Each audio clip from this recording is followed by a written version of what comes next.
back in the ball game. We're back in the ball game. Sino bang lamang dito? Wala pang lamang. Wala pang lamang dahil isang minuto pa lang. 1 minute pa lang. Shoutout din kay Claudine. Siya nagsabi ng si Claudine Taiko, si Your Odin. very own Odin. Siya nagsabing i-shoutout si Madam Mary Grace. Tama. Shoutout mo, shoutout namin. Okay guys, wala muna tayong shoutout. Okay. Sa ganun lang tayo mag-shoutout. Yun lang yung chance makapag-shoutout eh. Pero ngayon, totoo muna. Shot call muna. Shot call. Eto, mas legit to sa totoo. Oo. Okay. Sino bang lamang dito, Kuya Sona? So far, kung titignan mo yung lineup nila, ang kailangan gawin is ng RSG Philippines is mag-snowball si Demon Kite. Tama. Kailangan una pa lang balagbaga na kagad ang side ng RSG. Kasi kung titignan mo yung nasa bandang kabila, it's also the same thing. Pero si Benny Cutie medyo kailangan pa ng damage. Kumpara kay Eman, na una pa lang, meron na kagad damage output. So, kailangan nilang alagaan si Eman dito para makapag-dish out ng damage and makuha nila yung turtle na ngayon ikakaspawn pa lang. Snowball type kasi ang isang Martis no? So, kailangan makakuha ka talaga ng mga kill or maybe purple. Basta kailangan makapag-farm ka. Yun na yun. Correct. That's it. Uy, grabe. Puladog si Nuts. Laban. Dragon 10 si Nuts. Na bad beats. Nag-pulbos. Sanford.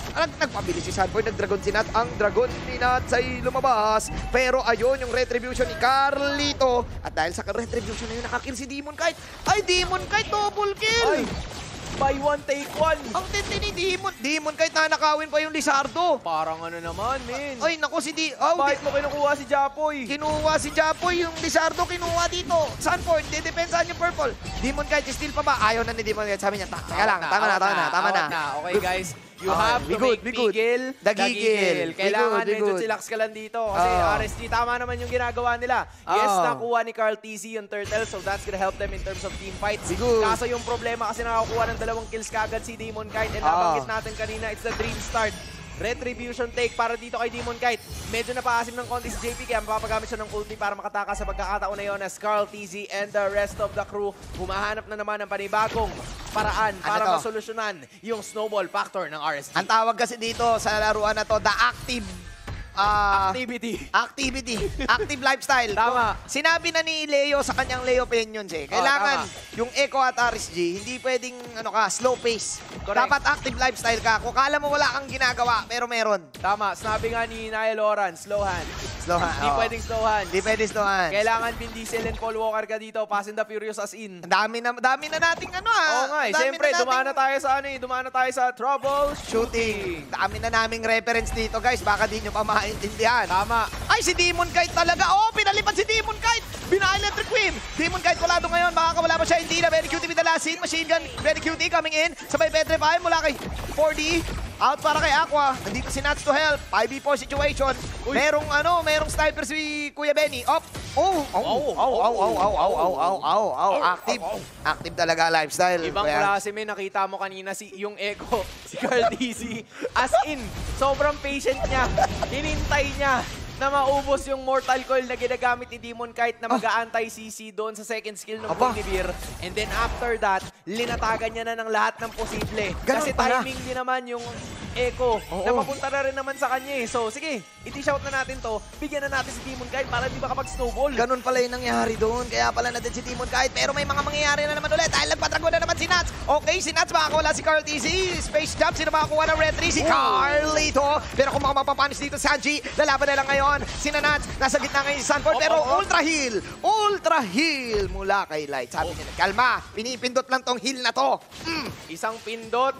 Kayo ay hindi malalagot. Echo getting another initiation done. Pero wonderful take coming in from RSG's Light na nagsalba at nagligtas sa kanyang mga kakampi during that moment. Kung mapapansin natin, 5 minutes in the game, sobrang tied ang ating ball game. Although Echo getting the 2 turtles ang nagpapalamang sa kanila ng bahagya just because they have the extra shield and si Benny Cutie pa nakakuha nung crab coin na yun. Very reactive. Pero ngayon, gawin mo ng proactive. Kasi activity is really happening in all parts of the lane. Kumbaga lahat ng galaw dito, hindi pwedeng meron kang galaw na sayang. Tama. Kumbaga sa Pipit, sinabi nung main character, every step counts. At sabi sa Madagascar, what do you like? To move it, move it. To move it. Every move diba? Matters. Tama. English yun Every move matters. Every move matters. Diba? Walang kinalaman yung pag-English doon, pero yun na yun yun yung ibig sabihin nun. Lahat ng galaw dito dapat mag-make sense. Tama. It will all make sense in the end. Kasi, So just do it. biruin mo. Ang dami nating sinasabi, 2-1 pa lang. Correct. 2-1 pa lang pala. Kasi Ganun sila ka-active. active ang lifestyle dito. Active ang lifestyle, tumatakbo ng 21K. Mga ganun, men. Oh. Legit, lagi nag-exercise. Ang tindi ng mga call dito, no? Biruin mo yung Echo. 4-man top lane, yun yung call. Yun na nga eh. Ilaban mo tong top lane. Jabombit si Benny, ha? Tignan natin kung ano reaction dito. Oo. Ng RSG Philippines. Ready sila, ready to fight. Pasok si Aqua. Stun, si Carlito. Oy! Lumipat yung camera. Saglit. Okay. Sinakses na rin naman dun eh. Kumbaga, kumalma na sila sa may bandang kabila. Pero as I say that, Aqua, lumaban ulit. Carl TZ. Sabi si Aqua, no? Ninana. Ang ano lang eh, bubbles lang eh, bubble pop. Bubble pop. Hindi, ninakaw niya lang pala si Sanji. So search lang siya. So walang ultimate ngayon si Aqua. Wala. Kaya pumapalag ng Echo ng tuloy-tuloy. Ginajabong. Oy, grabe si Carlito. With another Turtle number 3. turtle. Sabi ni Carlito, lagi na lang ako natatalo dito sa Retrian eh. Isahan nga natin, sabi ni Carlito. Oo, inisahan niya, pero inisahan din ni Nat sa may bandang ibaba. Itong Active. si Sanford. Oo, at active. nakuha niya yung Torres sa may bandang ibaba that gave them at least a 200 gold lead. It's very tight kasi sobrang daming objectives na nakukuha ng parehas. Pero si Sanji medyo napalapit ng konti dito sa side ng RSG. Pero as I say that, andun na naman si Carl TZ, hinil si Nats. Ay! Itong si Light. Pero si Sanford yata ay susunod. Pero stop right there. Thank you very much. Stop right now. Thank you very much. I need somebody with a human touch. Dragon Tail para kay Nats. Binabanatan si Carlito. Carlito baka mag-psycho ball out mo siya. Spatial migration out. Habang nandun si na Demon Guide. Banata na lang yung naiwan. Naiwan si Sanford, anti-dash. May passive anti-dash na ba? Nabanatan ngayon si Light. At si Light, ang daming nangyari. Yung Sa kabila, support. boss. Si Sanford lumipat na ng team. Sanford, kamuntikan pang mabuhay. Pero sabi ni Demon kahit hindi pwede yan. Anong stop right now? Hindi ako magti-thank you very much. Tuloy-tuloy pa rin ang Echo dito. Active talaga. Active lifestyle. Walang tapon moves sa dalawang team na to. Kumbaga si Sanford dumingi ng human touch galing dito kay JP pero hindi na po pwede. Pwede, pero depende. Pag wala yung RSG doon, nakatakas sana siya ng pagkakataon na yun kasi yung problema ay in-anticipate ng mga Raiders na magkakaroon ng Skyway tactic, magkakaroon ng guiding wind. Anticipated. At hindi pinabayaan, hindi pinayagan. Diyan ka lang pare. 8 minutes in sa larong to, Hans. 100 lang ang kalamangan ng Echo. Ayan na Ganong naman. katindig ang RSG sa pag-defense. Ay nako, nabati ata. Nayari si Eman. Oh no, crucial death. Bobby. Eman, fell down. Nako, eto pa may iwan pa si Demon. Kahit Demon. Ay! Grabe talagang edge. Para siyang si Pink, Edge of Glory. Oo, Ginilid niya talaga yung sarili niya. Ginilid niya yung sarili niya para mabuhay dun. Kumbaga I'm on the edge. Oo, para si... Of glory. Parang si... Anong tawag doon? Yung umikot. Si Lightning McQueen talaga, men. Talagang ginilid. Yung umikot, tumambling pa siya para makatakas lang Si Cruz Ramirez yun. Si Cruz Ramirez yun. Pero Maraming salamat. Pwede na. Naturuan kasi siya ni Lightning McQueen. I'm on the edge. Gumilid talaga siya. Of glory. Of glory. Sabi And I'm niya, hanging on the moment with you. hindi ako pwede mamatay doon kasi namatay na si Eman eh. Kailangan Tama. si Eman lang yung madits doon. Pag nadits ako doon, mapapunish kami. Naging 1K tuloy yung alamangan. Kanina 200 lang. Kanina 200 lang. Kung namatay siya doon, siguro magiging 1-8. Tama. Yung kalamangan. Pero 1-2, 1-3 lang naman. Oo. Ang kailangan habulin ng side ng RSG Echo. Nakapwesto na ngayon at gumugusto na naman si Carl TZ. Ayan na! Atag ng kanyang talon. Pero andyan na yung Dragon. Dragon ni Nats lumabas dito. Ang Dragon. Okay, binabanatan si Carlito. Si JP ngayon ay nasa bandang gitna. Papasok si Nats. Dragon Tail. Pero look at the minimap. Wasak ang mukha ni JP ngayon. Light will slay down one. At ayun yung machine gun Benny na nakikita natin. Still Aqua will take down Carl TZ. Naku po, iba yung bumagyo. Pinanish lang ng RSG dito pagkawala ni Sanford. Habang si Sanford nandito naman with slashing and dashing. Sabay makakakill pa rin si Benny Cutie. Tatlo ngayon mawawala sa side ng Echo. Lalaban pa rin si San 4D. Hinahabol si Demon. Kahit San 4D. /1, /2. /3. /3. Oh, /3. Gangnam Style. Laban pa dito. Slash Nation. Wow, grabe. Ang daming slash. Pero si Aqua, anong maraming slash? Meron akong dash. Dash ang tatapos sa'yo. 4 ang nawala sa Echo. That's my boy! That's my boy! That's my boy! Dash my boy! As in, literal na pinakitaan talaga ni Demon kahit na magkakataon na yun. Actually, si Sanford pala, buying a lot of time for the rest of the Orcas na manatili at mabuhay ng konti. Pero si Aqua, man of the moment, siya ang pumigil ng todo. Si Dash my boy. That's my boy! 3-0 in 3 partida, di niya pa ginamit yung Purify. Ang daming ginawa ni Sanford dun. Binisikan lang siya ni Aqua, 1 dash. Si Aqua, isa lang ang dash na meron yan, ha? Tama. Si Sanford, passive yung dash, eh. I mean, yun yung passive ng Benedetta, eh. Yun na nga, eh. Libre dash yun, eh. Libre dash yun, unli dash lang. Pero speaking of which, unli jump naman ang gagawin nitong si Carl TZ. Pero magbabakaway din naman siya dahil napipigilan ng RSG. Oh. Yung scaling na gusto, may pabomba na naman ang side ng Echo. Ang tindi ni Nuts dito, humarap talaga. The Dragon. Nuts Entertainment. The Dragon Warrior. Dragon Warrior, pero lalaban na lang ang Echo dito. Nakapisil, pero may Florin ult na naman. Nandun din naman Sanji sa batang likod. Nagbabubbles-bubble lang. Si Eman ngayon na mawawala. Eman.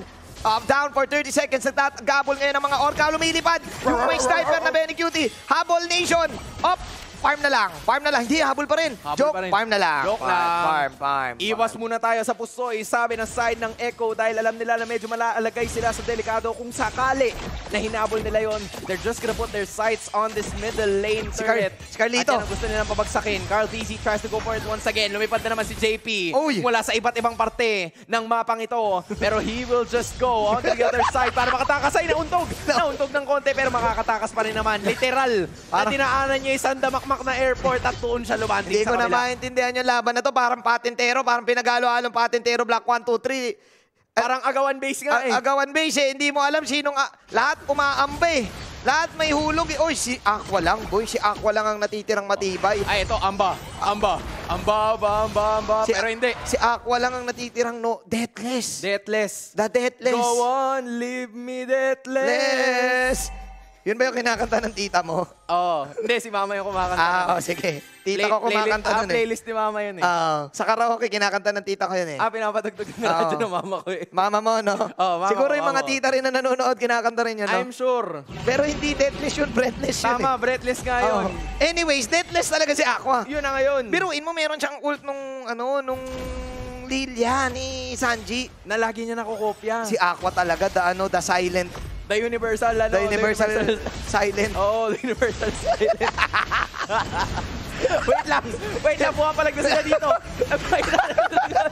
Ay, ikaw muna. Kay Aqua lang, si Aqua lang titignan ko kasi deathless eh. Tignan natin kung kakayanin niya pa. Benny Cutie kumababa dito, pero makakil lang isa, si Nuts. Sino makakuha ng Lord na to? Sino makakalasit? Si Aqua boy pa rin. Demon Guide will take out the Lord. At hindi na nga namamatay si Aqua. Sanji! Go on, leave me deathless. Triple kill kay Eman, but Aqua is still alive. Oy, si Benny Cutie. Benny Cutie kukuha na naman ng ng magandang cut. Pero flicker out para kay Benny Cutie. Men, ginagawa niya yung Grand Heist ngayon. As in, oh. nagpapaligtas siya. Walang wave gaano. Pero hindi na siya pinapabakaway ni Demon Kite. Hindi na, ipa-farm niya na lang to. Benny Cutie, lipat ng machine gun. Benny Cutie, kailangan mo umuwi. Wala nang magagawa si Benny Cutie. Lipat daw muna siya ng team. As RSG will take the game. At yun si Coach Teo, tuwa-tuwa, grabe. Ramdam mo ang saya. But again,